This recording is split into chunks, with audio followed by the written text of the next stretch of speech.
What's going on, guys? We're back once again. We're going to be talking more about spooky season coming up very soon. We're going to be getting to another movie that was on Disney, the old school Disney, the good Disney. And we are going to be talking about Disney's Don't Look Under the Bed. So, again, for those of you that remember this film, then you probably had a good childhood. For those of you that don't, then I'm sorry. For a lot of you guys that remember this film, let me go ahead and give you just a quick little review on this if you'll allow me. But you can watch this on Disney Plus. It came out in '99, and this probably wasn't my favorite Disney movie, but it was an enjoyable one. So the entire premises of this film is you have a teenager by the name of Frances, who is in high school. She's still trying to take care of her little brother Darwin, who got sick. And when this happened, a lot of her personal views of imaginary, the supernatural, really changed, and she tries to be the best big sister she possibly can to be to her little brother.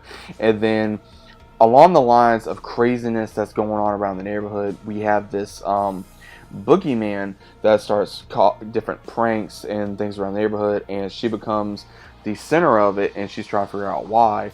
Then when she starts trying to look into it, she actually comes across the imaginary friend of Darwin by the name of Larry. Now, her and Larry kind of have a uncrazy kind of team up, because she's trying to have people like, hey, look at him, he's right here, and no one can see him because he's imaginary. And when this happens, he is been charged with trying to find out who's doing these pranks, and that there is a boogeyman, and the boogeyman is going after Darwin for some reason. Now, the entirety of the film is trying to believe further into the supernatural, and then also deal with the fact of why this is happening, how this happened, and then also, can this entity be stopped? Which it can, but it does take a minute for the this entity to be stopped. And what's really interesting is you have where Darwin does not no longer believe in his imaginary friend Larry because of what Frances did to help her brother try to grow up. And that makes Larry slowly becoming into a boogeyman. And then when this happens, you have this fight that goes on between Larry and the boogeyman, and then how Darwin gets mixed up in it along with Frances, and they go into, I would say, the boogie realm is the best way to describe it. And then when they have this ultimate climax battle where Fran actually reveals that she finally knows who the boogeyman is, and we finally get a revealing that it was her imaginary friend Zoe, who unfortunately she forgot her because she had no choice but to forget her.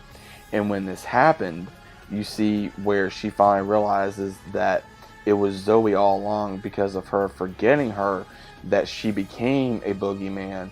And same thing that was going to happen to Larry. And so what happens is, there was, at the very end of the film, because there could have been a second one at some point, but they didn't decide to go any further with it, where there could have been another, like, Don't Look Under the Bed 2, something where you have Larry and Zoe that they're going to team up to take on another boogeyman, but we never get to see it, unfortunately. And we get to see how Darwin will be able to see them, but Fran probably will not. And it kind of makes it bittersweet in the end, and you kind of see this like weird possible relationship between Larry and Fran develop, which again, between a fictional, like an imaginary person to a real person, was kind of crazy. But as a kid, you really don't think about that. And then same thing with Zoe becoming a female imaginary friend becoming a male boogeyman, which was really crazy as well.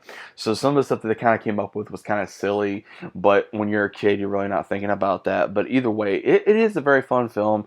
It's a fun film. You can watch it every year, or watch it any time of the year. Again, Am I a fan of this film? I am. Would I watch it all the time? Not really. Like I said, it's not my biggest fan favorite of a Disney film, but it's still a very enjoyable film. So if you guys have never seen Don't Look Under the Bed, it's a Disney film. Definitely check it out. It is on Disney Plus as of right now. If you have a subscription, definitely check it out. Let me know what you guys think about it down in the comments down below. Hope you guys enjoyed the video, and as always, I'm seeing you on the next one.